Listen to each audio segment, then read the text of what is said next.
Very good morning to all of you. This is the Bodhi IAS PCS classes and I am Anonymous Bodhi. This is the video number 3 of the book review by Anonymous Bodhi series.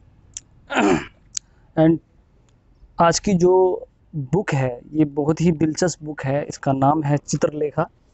और जितनी अभी हमारी series में अभी तक previous videos हुई हैं, चाहे वो मदर को लेकर हो या a tale of the two cities हो, उनसे बिल्कुल डिफरेंट किताब है ये। और ये डेफिनेटली मैं जो है बड़ी जोर देकर जो है अपने सभी व्यूअर्स से कहूँगा कि इस किताब को पढ़ा जाए, क्योंकि इसकी बहुत सारे फीचर्स हैं जिनके बारे में बात की जाएगी। इस किताब का नाम है चित्रलेखा और हिंदी के प्रख्यात लेखक हैं भगवती चरण वर्मा। उन्होंने इस किताब को लिखा है। ये राज्यसभा के अध्यक्ष भी रहे। 1981 में इनका निधन हो गया और तब तक जो है भगवती चरण जो वर्मा है, इन्होंने काफ़ी बेहतरीन तरीके से अपनी पॉपुलैरिटी गेन की थी थ्रू दिस बुक। बहुत सारी किताबें उन्होंने लिखी थी, लेकिन ये किताब उनकी बहुत स्पेशल और ख़ास है। बहुत दिनों से जो है मेरे पास रखी हुई थी और मैं चाह रहा था कि जो है चित्रलेखा को पढ़ा जाए। फाइनली जब मैंने इसे पढ़ा तो मेरे ये फेवरेट लिस्ट में जो है पहुंच चुकी है। तो बात करते हैं चित्रलेखा के रिव्यू के बारे में, कैसी ये किताब है। Let's start the video please. Chitralekha Chandragupta Maurya की जो काल था, उसमें जो है उसके राजपाट में एक नर्तकी का नाम, एक डांसर का नाम था चित्रलेखा। और जैसा इसके नाम से पता चल रहा है बुक के कि इसकी जो मेन नायिका है इस पूरी की पूरी किताब की, जिसके ऊपर बेस्ड है, वो ये बेसिकली नर्तकी है चित्रलेखा जिसका नाम था। उसके ऊपर ये स्टोरी बनी हुई है। और भगवती चरण वर्मा ने इस किताब को बेसिकली इस तरह से बनाया है कि इसमें 3 डायमेंशन चलते हैं पैरेलली।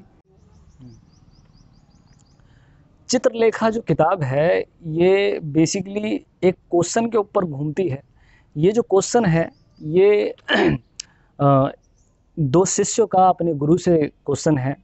2 शिष्य हैं विशाल देव और श्वेतांक, और उनके जो गुरु हैं जिनका नाम है महाप्रभु रत्नांबर, उनसे वो क्वेश्चन पूछा जाता है।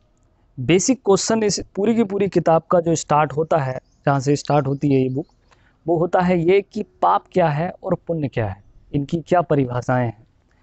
हालांकि ये बहुत ही आउटडेटेड और एक तरीके से कह सकते हैं हम ओल्ड क्वेश्चन लगता है आज जब हम 21st सेंचुरी में इस क्वेश्चन को पूछते हैं, लेकिन हाँ इसका रेलेवेंस कहीं ना कहीं आज भी है। आज भी हमें इस पर्टिकुलर क्वेश्चन का आंसर को खोजते हैं कि क्या जो है पाप है और क्या है पुण्य।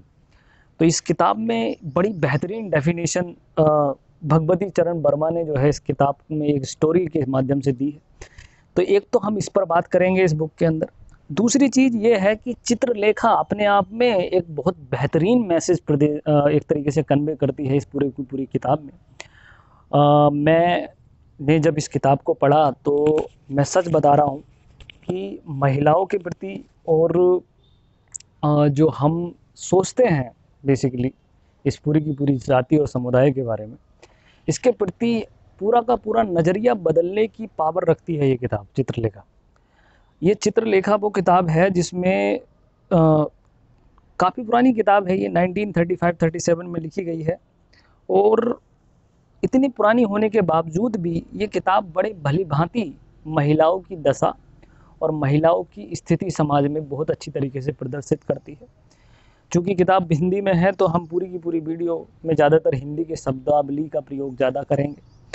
तो इसके बारे में मैं आपको बताता हूँ कि ये कहानी स्टार्ट होती है पाप और पुण्य की, जो अपने शिष्यों को भेज देते हैं महाप्रभु रत्नांबर पाप और पुण्य की डेफिनेशन परिभाषा को खोजने के लिए। वो उन्हें अलग अलग स्थानों पर भेज देते हैं, विशाल देव और श्वेतांक। श्वेतांक जो कैंडिडेट है, जो उनका शिष्य है, वो उसे भेजा जाता है बीजगुप्त, जो उस पर्टिकुलर सिटी का, पाटलिपुत्र का बहुत बड़ा जाना माना एक व्यापारी है। और काफ़ी बड़ा एक एरिस्टोक्रेट है।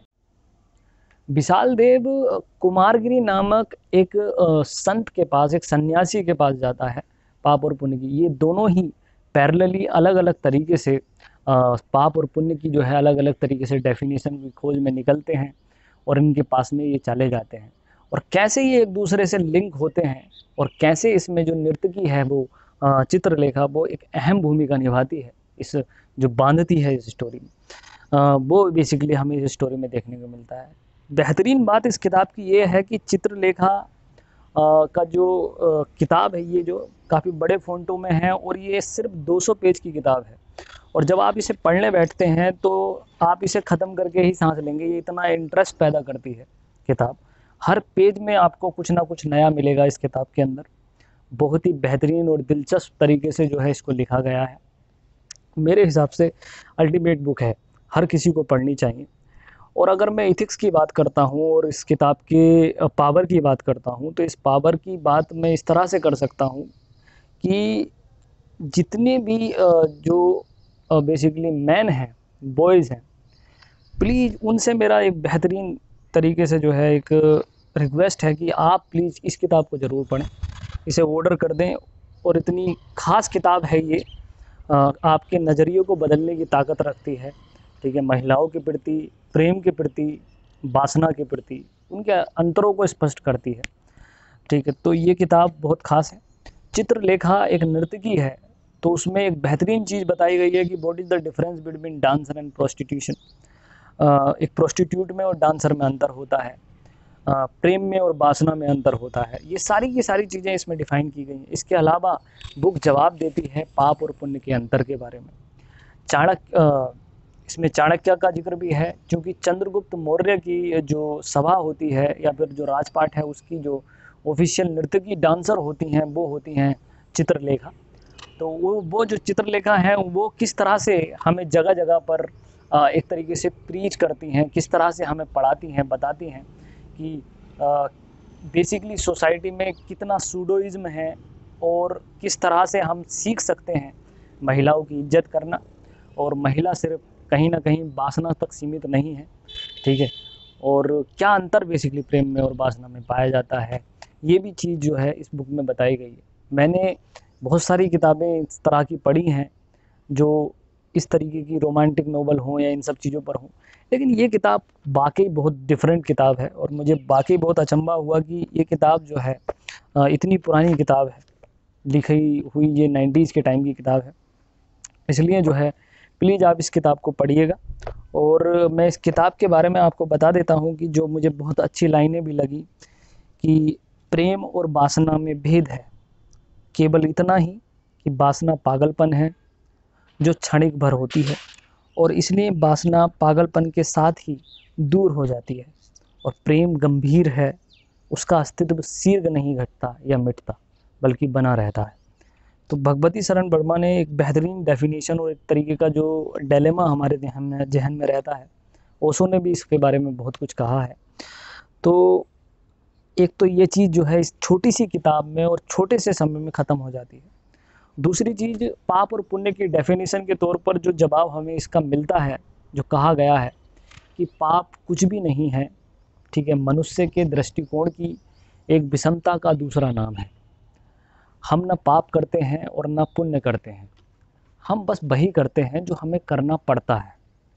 तो ये जो लाइनें हैं इस किताब की वो बेसिकली बहुत ही पावरफुल मैसेज के साथ में हमें मिलती है। सिचुएशन कितनी स्ट्रॉन्ग होती हैं, जो चाहे वो इथिक्स हो, चाहे वो मोरालिटी हो, वो सब कुछ इथिक्स एक तरीके से टाइम पर डिपेंड करता है, वक्त पर डिपेंड करता है। तो इस किताब को जो है आप प्लीज़ पढ़िएगा। और चित्रलेखा, जिसके बारे में मैं कुछ बता नहीं रहा हूँ इस किताब के बारे में, और विशाल देव के अलावा इसमें योगी कुमारगिरी और बीजगुप्त हैं। सबसे ज़्यादा इम्पोर्टेंट करैक्टर जो होते हैं इसमें वो कुमारगिरी, बीजगुप्त और चित्रलेखा हैं। ये तीन जो कैंडिडेट हैं इसमें हमें मतलब मुझे पर्सनली लगा, जब कुमारगिरी एक सन्यासी होने के बाद भी मैं उनसे इतना अटैच नहीं हो पाया, वो मुझे इतने ज़्यादा पसंद नहीं आ पाए इस किताब के पढ़ने के बाद। और एक बीजगुप्त एक तरीके से बहुत ज़्यादा लग्जूरियस कैंडिडेट होने के बाद, एक व्यापारी होने के बाद और एक इतना नॉलेजेबल नहीं होने के बाद भी, बस अमीर होने के बावजूद भी उसका कॉन्सेप्ट मुझे इतना क्लियर लगता है। तो मेरा फेवरेट करैक्टर जो इस पूरी की पूरी किताब में जो लगता है, जो मुझे दिखता है, वो बीजगुप्त का लगता है। और मैं बहुत ज़्यादा जो है उसके करैक्टर से इंस्पायर हुआ हूँ कि बीजगुप्त की जो करैक्टर है वो वाकई बहुत बेहतरीन है। हालांकि इस किताब की जो जर्नी ख़त्म होती है, जो एंड है इस किताब का, वो थोड़ा सा डिसअपॉइंट कर सकता है, लेकिन एंडिंग भी जो है कहीं ना कहीं उस टाइम के हिसाब से बिल्कुल बहुत बेहतरीन और दिलचस्प है। ठीक है, किस तरह से जो चित्रलेखा होती है वो किसको मिलती है, वो कुमारगिरी के पास में जाती है या फिर बीजगुप्त के पास में जाती है, इसका एक अल्टीमेट जो है हमें वर्जन जो है इसमें किताब में देखने को मिलता है। तो फाइनली ये जो वीडियो सीरीज़ हमारी चल रही है, इसमें एक थोड़ी सी छोटी सी डिफरेंट किताब मुझे लानी थी और वो मैं लेकर आया। और मैं ये नहीं सजेस्ट करूँगा कि इसे सिर्फ यूपीएससी वाले देखें या कोई ऐसा कैंडिडेट देखें। ये किताब ऐसी है कि छोटे से लेकर बड़ा तक कोई भी कैंडिडेट इसे पढ़ सकता है और हिंदी में बहुत सरल भाषा में लिखी हुई किताब है ये। आप प्लीज़ इस किताब को पढ़िए, मेरी जो है ये आपसे पर्सनल रिक्वेस्ट है। चित्रलेखा भगवती चरण वर्मा के द्वारा लिखी हुई किताब है। Thank you so much. अब बताइएगा आपको बुक रिव्यू कैसा लगता है। Thank you. This poem is based on the story of Chitralekha. When I read this story, I written this poem last night and I tried to define the true love through this poem. Every person knows about this is the most popular topic and most ancient topic also, that what is love and true love at all. I just given examples and just enjoyed when I written it, so I am going to share with you. Please tell me in the comment box कि कैसी लगी है आपको ये poem. Poem का जो नाम दिया है वो ये दिया है कि ये प्रेम नहीं आकर्षण है। देखते हैं कि रूप रंग जो देख रहे हो, लंबी लंबी फेंक रहे हो, छुपा रहे हो, दबा रहे हो, ये प्रेम नहीं आकर्षण है। वासना बंधन है, प्रेम आज़ादी। वासना बंधन है, प्रेम आज़ादी। मिथ्या लेकर प्रेम में जीते, बढ़ा रहे हो आबादी। मिथ्या लेकर प्रेम में जीते, बढ़ा रहे हो आबादी। गोरा रंग, लंबे बाल, नीली आंखें, अजीब सा लोगों में प्रतिकर्षण है।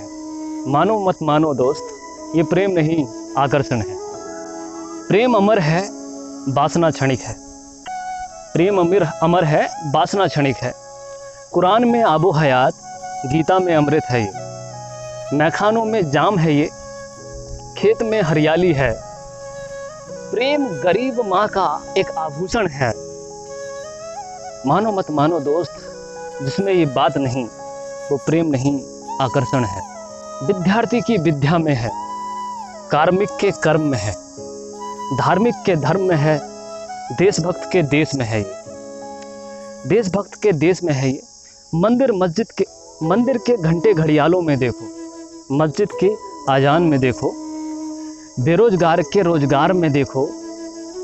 प्रेम न पूछो कहाँ कहाँ है, प्रेम न पूछो कहाँ कहाँ है। नफरत है नहीं जहाँ, वहाँ वहाँ है।